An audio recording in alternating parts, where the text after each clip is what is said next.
We have a special guest in our studio today. She's filmmaker and journalist Tina Traster. She's the director of This House Matters, who is also she's also Rockland County's community editor for dailyvoice.com. Thank you, Tina, for joining us and sitting through and being very patient with the rigmarole that we go through here before we start the show. Thank you very much for joining us. My pleasure. This House Matters, it's a documentary you've produced. It's taken you a little bit of a time, but you've got the finishing touches on it all. It's all ready and done. And no, it's all done. Oh, you're having a presentation on Thursday? Waiting to be debuted this Thursday, April 7th, at the Nyack Library. The 30-minute documentary will be aired, and it will be followed by a panel of rather esteemed guests from the historic preservation community, some local and some from the state. Tell me how this came about. Tell me what it's about, and tell us how this first did come about. You're talking about different homes that are around Rockland County that have been built a very long time ago, and that for different reasons face either are in disrepair or threaten to be demolished or have been demolished in some cases. Yeah. Tell us a little bit about his labor of love for you, it seems to be coming about. So that is absolutely true. I always had a predilection. First of all, I live in a 150-year-old home, which really owns me, and for which I view myself as a steward, somebody to do the best I can for it and pass it along. And when you start to develop that kind of a love for history, it begins to fan out. I always had a predilection for taking photos of old houses, but I was particularly drawn to old houses in disrepair, the ones that seemed so in dire need of rescue, just sitting there sadly and abandoned. And if you open your eyes and you look around this county, there are more of them than you think. But I started to take a serious look, not just at some of our older houses, but some of our best treasures here in Rockland County. And the way that I stumbled into the film, more or less, was I started photographing the Lent House, which was this most magnificent pre-revolutionary era Dutch sandstone that used to stand in Orangeburg behind the Lowe's, behind the Stop and Shop, and near I think it's a Marriott that's over there. In a place where most people didn't know that it was back there. And I started to photograph it, and then I started to revive my interest in some other Dutch sandstone or sandstone homes in the county, and I saw a pattern here. I saw that we risk losing these treasures, and it was almost a year to the date today that I was up in Ithaca with my family, and folks and friends from the historic community. My phone was going crazy, was exploding with phone calls. Do you know what's going on?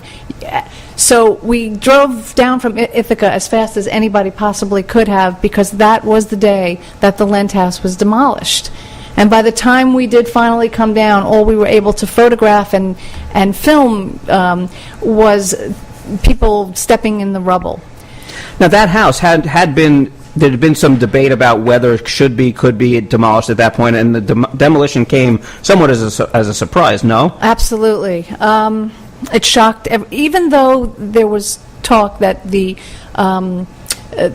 person who owned the house, who has a gardening business, a landscaping business, he had gotten into some sort of an arrangement to lease his land to the developer who wanted to expand that commercial area.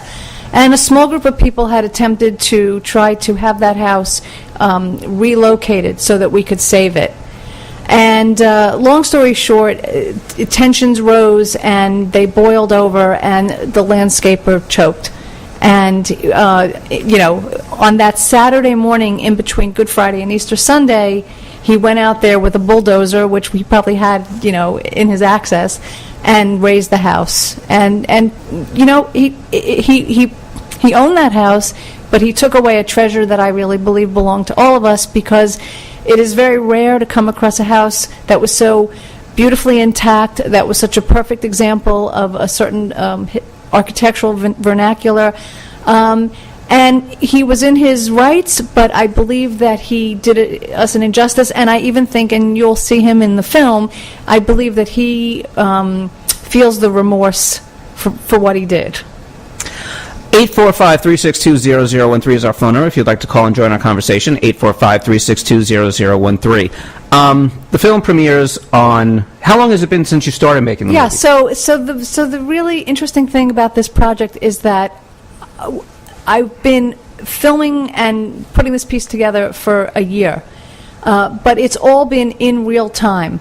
In other words, as things have evolved with the Lent House and with the John Green House in Nyack, which I'll talk about, and the Vanderbilt Butke House in Clarkstown, and the Cropsey Barn, also in New City, I have been there on the ground documenting everything in real time for a solid year. So sometimes a documentarian has to go back and recreate and retell a story that's already happened. But I think the great advantage of the film is that it's been told in real time. And I have to say that the film ultimately is not about structures. It's not about physical houses. It's about the people behind these houses.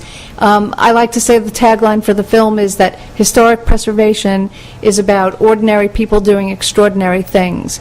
And that is really the essence of the heart and soul of the film, because to find the dedication and the time and the perseverance, and that's what all of these stories are ultimately about.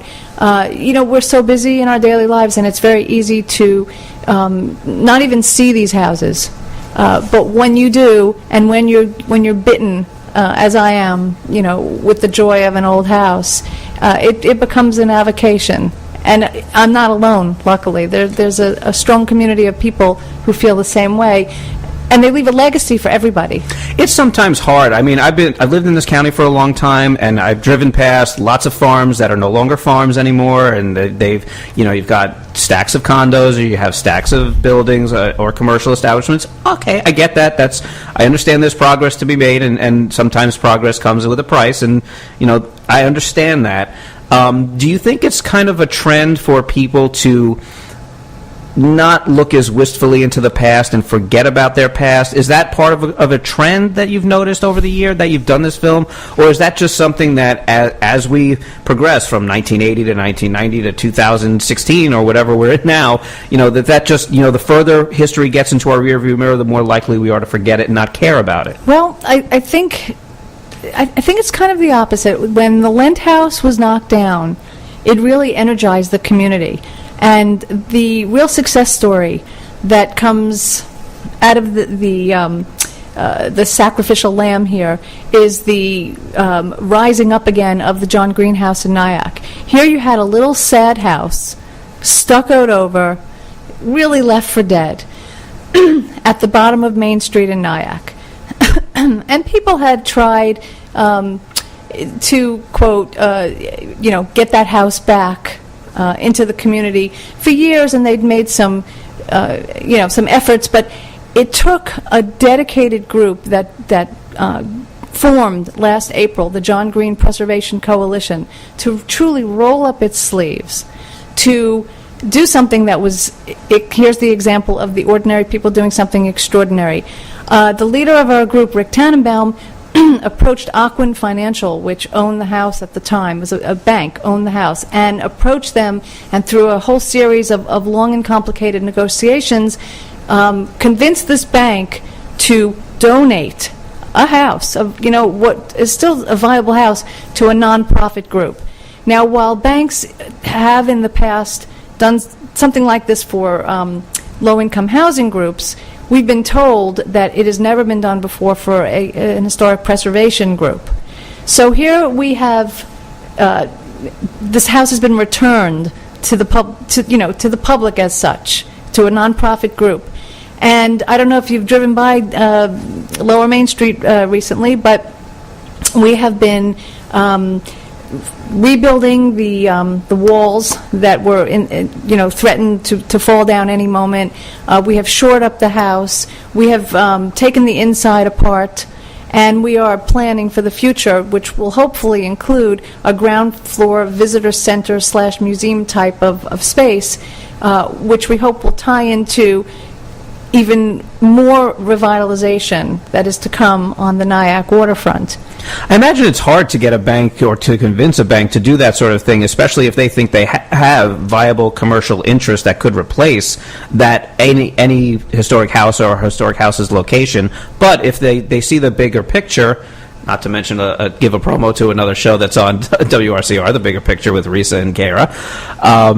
But if they see that bigger picture of what could be the possibility if we preserve this house and what we develop around it and what happens as a result around it. I guess it's very difficult to convince a bank to do that. Nobody would have thought this could happen. And when you have a goodwill gesture like this, I mean, again, it speaks to... Which bank was behind that? This was Wells Fargo. Okay. Yeah. So, I mean, it speaks to... I think the bank understood it was good for them and good for their image, but it was also, I think, a testament to their understanding of what this local group was trying to do and admiring the efforts. And now tell us a little bit about, it's about 12:30, so we're going to wrap this up real quick. But Carrie has a question before I wrap this up, so Carrie, if you go right ahead. I'm trying to give signals. I didn't know what that signal meant. Tina, one I wanted to know, is this the first documentary you've made, or have you done others? Well, I've done a small film that was connected to the book that I wrote, which is called Rescuing Julia Twice. And that's on YouTube. But, yeah, this is the first 30-minute documentary. So it's 30 minutes. And I'd imagine a lot of work goes into that. You have no idea. In order to get 30 minutes, you probably have hours and hours. Hundreds. And editing and... Hundreds of hours, footage, stills, meetings covered. Yeah, it's very intensive. And what would you like the outcome of your effort to put that film together to be? What are you hoping it accomplishes? Well, I'd like the film to have as much exposure as possible, so I would like, in addition to it being shown in Nyack on Thursday, as well as in the New City Library on June 22nd, I'd like the film to be on public access television, and I would like for groups like school groups and government groups and Rotary groups to sit down with their constituencies, watch the film, and talk about historic preservation and talk about, how we can all be involved in this. And so if people need information, what's the best place for them to go? And if they want to go to the event either Thursday night or to the June event in New City's Library, what do people need to do? Well, for the Nyack event, I think it's best to just show up about 6:45 and just... And that's at the Nyack Library? That's at the Nyack Library. And did I mention that we're going to have a panel afterwards? Yes. I just want to quickly... Can I, if I could, yeah, sure. I just want to quickly... this is at the Nyack Library. It's not on Main Street. It's on Broadway. South Broadway. It's not far from, if people need a reference point, it's like Strawberry Place is a popular eatery down there. It's or the across post street. office. Or Yeah. right next to the post, or across the street from the post office, Yeah. sure. But our panel includes Tim Adriance, Mary Cardenas, Robert Dell, William Krattinger, Rick Tannenbaum, and Stephen Tilley. Certainly anybody and everybody in the historic preservation community knows how impressive that panel is. I just also wanted to mention, if I could, that the John Green Group has been awarded the 2016 Rockland County Executive Historic Preservation Merit Award for Preservation Leadership. And we'll be given that award in May. Excellent. So for more information, you can go to thishouseMatters.com, and you can also find some more information on Facebook if you go to facebook.com/thishouseMatters. Tina, thank you very much for joining us today. I wish you good luck with the premiere of your event, and we'll mention it again come June when you have your event as well, and at the New City Library. But for now, this is Thursday's event. Starts at Thursday, April 7th at the Nyack Library at 7 o'clock, followed by, of course, the panel discussion. Of course, the premiere of the movie. It's the 30-minute documentary, This House Matters. Tina, thank you very much for joining us. Thanks so much for having me. Oh, our pleasure.